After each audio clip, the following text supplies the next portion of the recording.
Well, the AFC title game meant a great deal to both teams. Both Dan Marino and Don Shula knew that these opportunities were few and far between. And for the Bills, they had a chance to erase the memories of previous 2 years. At stake, the AFC bragging rights and a lot more. Miami's number one! We'll be smoking and the Bills will be choking, and I ain't joking!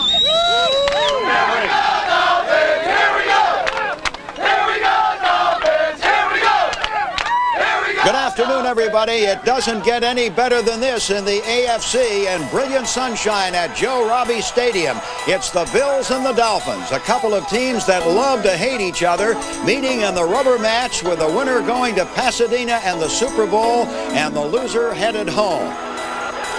This AFC Championship was a meeting of old rivals in more ways than one. Can you believe it only took us 7 years to do this? Huh?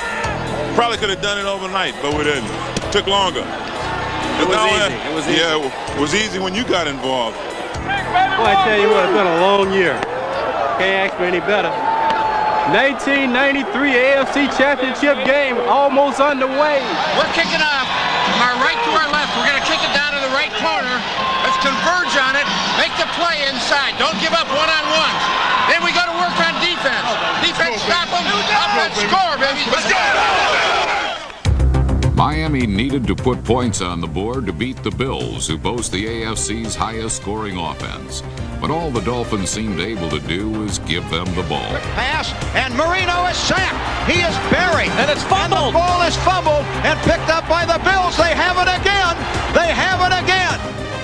Buffalo, however, also proved to be in the mood to give.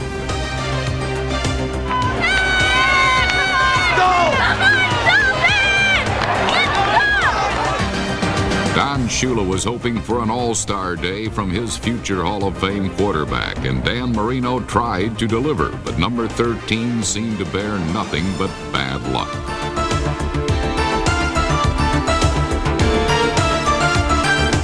Twice Marino placed the ball perfectly in his receiver's hands, and twice almost certain touchdowns just slipped away.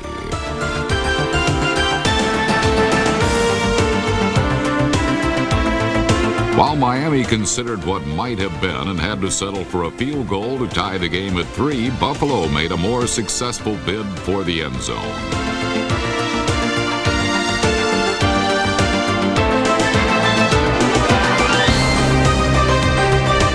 Thurman Thomas scored the game's first touchdown on a screen pass, a play that the Bills would use to their advantage all day long. Kelly sold that play well, looked over the middle, and then went to Thurman Thomas. Ken Hall, Jim Richer with some key blocks. He's the Dolphin killer. He is the Dolphin killer, Thurman Thomas. Good job, squad. Miami fans were looking for a comeback, but all they got to see was another turnover. The gloves are off. Marino probably wants to throw on first down. He will. He looks. It's batted into the air and intercepted by the Bills. It is picked off on a great play by Phil Hansen. The Bills have the ball. What a play by Phil Hansen. You got to be kidding me. Well, the guy is left-handed, and as he rushes on that side, he almost goes up like for a layup in basketball, bats it down and grabs it. Phil Hansen's interception set up another Buffalo field goal and sent Dan Marino back to the drawing board. While the Dolphins couldn't get anything going, the Bills kept coming, and with time running out in the half, were driving towards the score that could have put them up 20-3. Miami's defense, however, cut short Buffalo's bid for a big lead. Louis Oliver's interception kept the Dolphins within reach with 30 minutes of this AFC Championship left to play. One of the big keys in Buffalo's success in that first half and in postseason play is their defense. They've allowed only one touchdown in their last 10 quarters. Bruce Smith has been his usual dominating self. Bruce is with Chris now on NFL Crosstalk. Bruce, I know you have bad ribs, but I don't think anyone in Miami is feeling too sorry for you right now. How do you feel? Well, I'm still having some pain in certain areas, at least on both sides. But it does feel better than it has felt in past weeks. Well, since that disastrous first half against Houston, the Bills' defense has dominated the playoffs. What turned it around for your defense? Well, I think that was the turning point of our the second half of our season, the second half of the Houston Oilers game. We went in and we at halftime we just decided that we were going to go back to our basic defensive fronts and that we were going to play them. The coach's job is to call them. It's our job to play them. And we felt that whatever he called, we had to make it work, and that's what's been happening. I know the Bills like to move you around on that defensive line, but it seems that most of your big plays have come from the defensive tackle position lately. Is it easier for you playing against guards rather than those big tackles? No, I like to be a versatile player. I like to be able to move around on all points of the line of scrimmage, whether it be over the center, the left tackle, the right tackle, or the guards. I think in having that much versatility, it opens the doors up for other guys as well as myself. So it gives me a great deal of pleasure and pride to know that I'm able and I can move around on that line of scrimmage. Well, not much pleasure for the guys on the other side of the ball. Appreciate you being with us. Stick around if you would for just a minute. We're going to watch the second half highlights and get right back to you. I sure will. Lenny? All right, men, thank you very much. You know, the Bills dominated the first half but squandered many opportunities to put that game away. With 30 minutes to go, Buffalo had to protect a 10-point lead. Let's pick up the action with the second half kickoff. 6 times this season alone, the Dolphins were trailing, I believe, even in the fourth quarter, and came back to win games. So they've been there before. Here we go with the AFC Championship, and here's the kickoff by Steve Christie, taken down at the goal line, returned to the 5 by Williams to the 10, the 15, the 20, and he fumbled the ball. It's loose, and the Bills have it. The Bills have the ball. Buffalo converted the turnover into the game's second touchdown. Come on, baby! End zone. Waiting for the snap. Kelly, no, it's a run. Kenneth Davis for the corner flag. He dives, touchdown. The Bills have scored. The Bills have scored. Got a wound. Got a wound. You know it, baby. Let's go, C1. C1. Nice run. Hell of a run. Let's go, baby. Let's go, Denny. Here we go, 7. Are you remembering Houston-Buffalo a couple of weeks ago? Hey, any team with Dan Marino on it. Oh, sure. Exactly.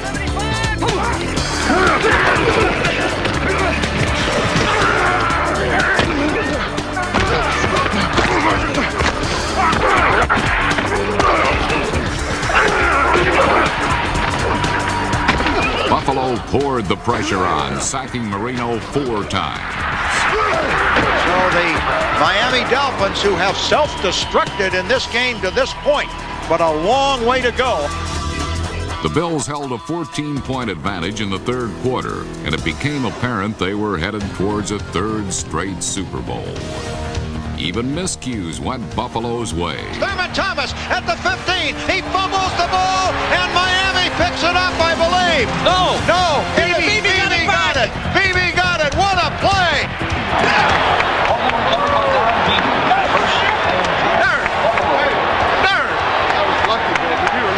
Lucky there, but hey, take it. Hey, you got to take it. You got to be lucky and good all the time, 90 minutes and 30 minutes. The Bills seemed to be in the right place at the right time, nearly flawless in every phase of the game. Field goal try from 38. Kick on the way, long enough, and it is good. It's good. So Christie adds to his record total. Steve Christie tied a playoff record with 5 field goals. But the real unsung heroes in this game were on Buffalo's defense. Maligned for most of the season, they were finally at full force, holding Miami to a season-low 33 yards rushing. The Dolphins were simply out-muscled and outmatched as a once-close game started to look like a laugher, or snoozer, depending on what side of the tracks you're from. 2nd and 4 at the Bills' 15. Drops back. The blitz is on. He throws. A man is there. And he breaks loose and runs in for the touchdown. Well, finally, somebody made a play for the Miami Dolphins on offense this afternoon. It might be a case of too little, too late. Mark Duper's score brought the crowd to life, but any cheers for a fantastic finish were silenced by the Bills' defense. Marino right back to it, waiting for the snap, dropping back, looking, and he throws, intercepted by Hicks at the 10, the 15, the 20, the 25, the 30, and down to the 35-yard line goes Clifford Hicks, and the Bills get the ball. How about that? The Bills had to go the long way to Pasadena, but they're all so close now. We're going to do this with class, baby. They got a hell of a football team, but we got class. Remember that. See you next week. Stay tuned. And now the Bills will count down to victory. They have gone the long way around to get to Pasadena. On my way there, baby. Here we go, Dave. All right, go. Win with grace. I know you'd like to blast those guys and all that. If you do anything, keep it mild. Two, the question's going to be asked, what about your past losses? Say, hey, we're just getting ready to win the Super Bowl. That's all. Don't let them goad you with the past ones. You earned your way here magnificently. Finally win it for the AFC and win it for you. Yeah, well, you deserve it. Thank you. You guys deserve it. You played hard. All we need is 47 small miniature trophies because they all deserve them. Thank you. Thank you very much. Yes, baby. Right here.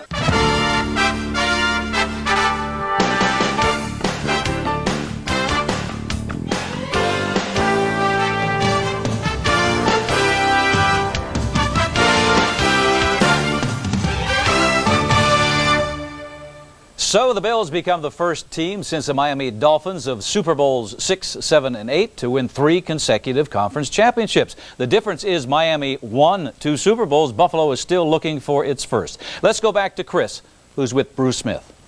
Well, Bruce, so much for the middleweight contenders. Now it's time to step up to the heavyweight division of the NFC.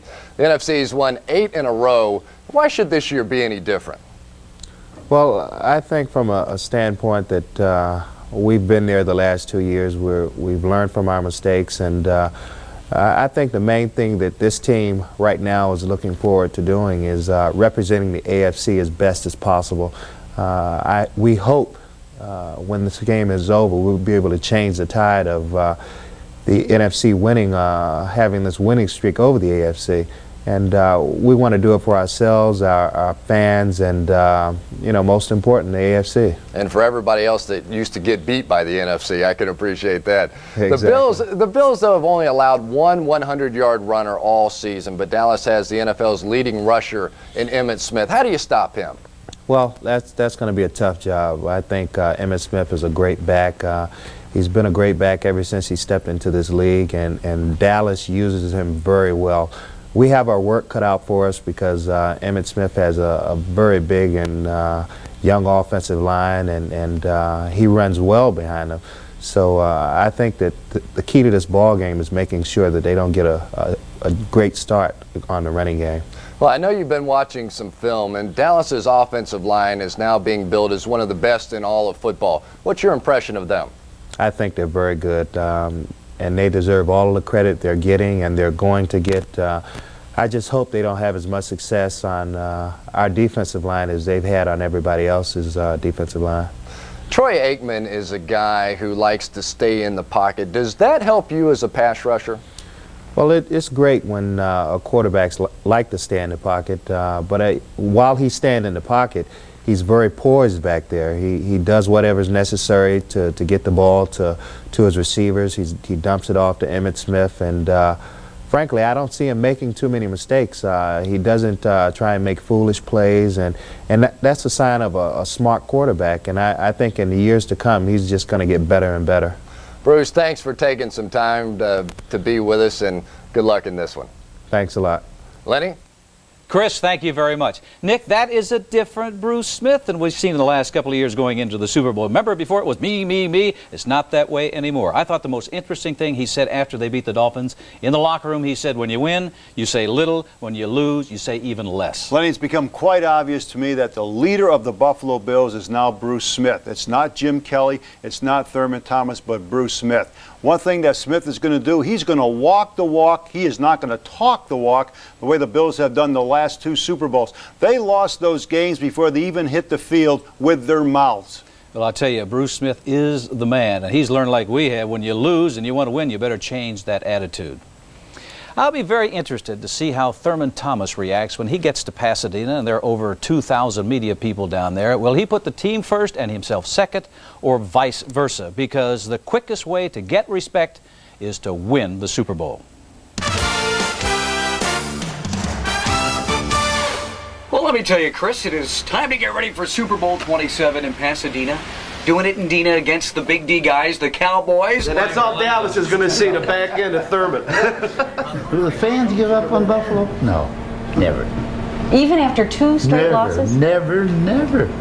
This is Buffalo's Big Tree Inn, just down the street from Rich Stadium. Here and throughout this frosty city, hearts twice broken by Super Bowl losses now beat with hope. The Bills are back in the Super Bowl for the 3rd straight year, but this time they did it the hard way, long on guts and short on talk. And this time the Bills want to shake the demons of seasons past. The question, is Thurman Thomas ready to do that? A year ago, this was the way it was. Thurman Thomas fed up with the way he was used in the Super Bowl, and even more fed up with the media. On Wednesday, before the Super Bowl, Thurman Thomas did not show up for an appointed media round. There were a lot of people in the press who were looking to speak with Thurman Thomas. He was the MVP of the National Football League that year, and a very big name before the game. So it seemed to go downhill from there. One of the things that upset him was picking up a newspaper on Wednesday morning and seeing a quote from Ted Marchibroda, the Bills' offensive coordinator at the time, describing Jim Kelly as the Michael Jordan of the Buffalo Bills. I guess we have 2 Michael Jordan of the team, me and Jim, I guess. I mean, that's not being cocky or being very arrogant or anything. You know, I got a lot of confidence in my abilities, and I feel I'm the same way as Michael Jordan. I mean, here's Thurman Thomas. I mean, here's a guy who's got to lighten up. Acting like having the all-purpose yardage title is some burden that he carries through life. About 4 times in there today, he just said, well, it's something I have to live with. Then there was this, Thomas missing the game's first 2 plays because his helmet couldn't be found. The news was quickly conveyed to the press. Well, you can imagine. I mean, the whole press box was roaring, and there was just this great sense that this guy was not prepared to play this football game.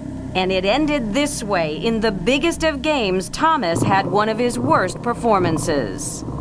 During the off-season, I sat down and took a long, painstaking time to write him a letter that I thought was very important. I guess if I were to sum it up and oversimplify, earn your respect, don't ask for it. What took place again at the Super Bowl last year was so embarrassing to the organization that the word has come down. Don't worry about being a popular interview or saying things that are going to make headlines, drawing attention to yourself during the week. Monday, Thomas said he would try to avoid trouble.